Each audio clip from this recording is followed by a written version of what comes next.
Welcome back, everybody, to part 7, the end of the line, the end of the road.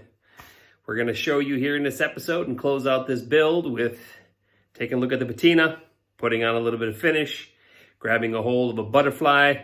We're going to drop it in there. We're a Dutchman for my purists, and we'll put this thing back in a home where it belongs. So, welcome back. Join in the fun.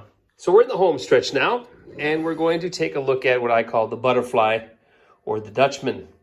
You'll see that there is a series of cracks, but one crack right here in particular that is quite severe and over time will continue to crack, especially if this continues to be used by folks. So we're going to put what we call a butterfly or a Dutchman, and this is going to be a relatively large Dutchman. Now I've drawn this. There are mathematical ways to do this, and to be honest with you, I don't really care. This is how I do them, and you can decide on your own. So let's take a look at how I did this and how I'm going to work on that Dutchman. So step 1 is I took a look at where did I feel would be the best way to patch this.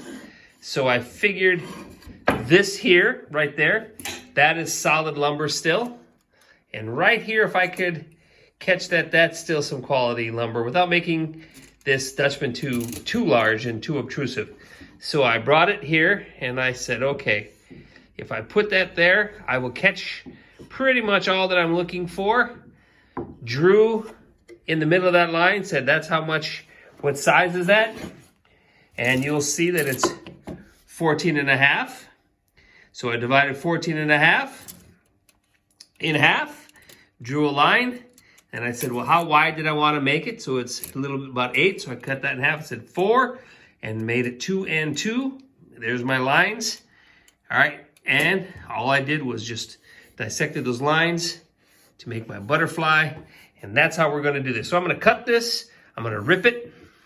And then I'm going to cross cut it. Then I'm going to use my jigsaw, sand it. And I'm going to start using the trim router to take it to the next level to go ahead and get the depth that I needed, which you've seen before. So let's get started.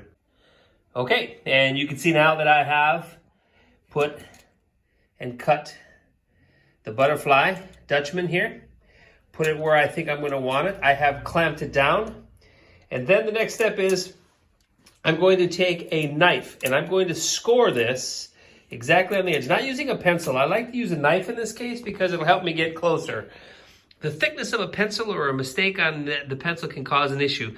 That's why I use a knife to cut that. So I'm going to trace that out, lock it down, and begin the process of using my trim router to hog out that lumber. Not dissimilar to the way that I did the patch on the side. I've taken a knife, scored the outside, and then with the chisel, I've gone in and just exposed the area that I'm going to go ahead and run the trim router in and the depth that I'm going to take it. Then I'll come back with the chisel and the hammer, square that out. And as it stands now, you can see how the patch will fit in there. The Dutchman will fit in there, and we'll take it from there.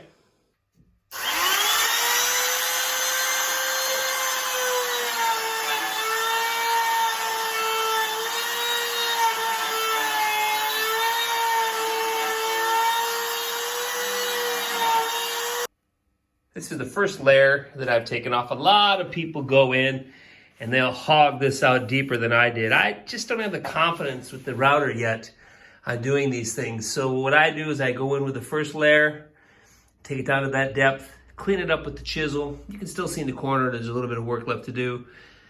And then do this in multiple passes. I just don't feel comfortable going in and hogging out the large amount of it right away. I prefer to inch up on it. This is the depth that I want. Here's an example of leaving well enough alone. This thing was perfect.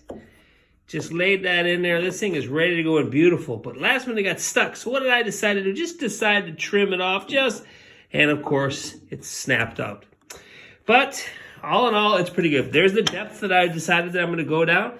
I'm going to put in a ton of glue. Going to tap that in, put on some clamps, wait for that to dry, plane that off, sand it, and we're getting close to being done.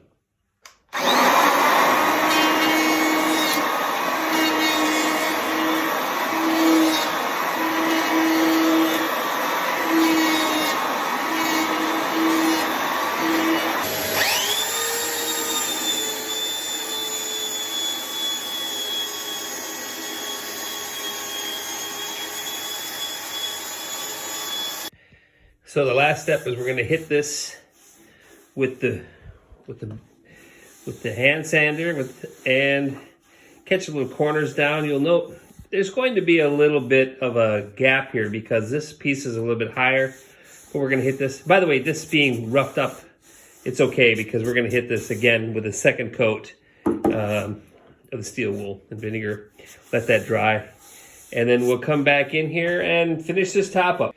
All right, that looks pretty good. Yeah, we made that mistake. That's pretty small. I can patch and fill that in with some fill, and then we'll hit it one more time.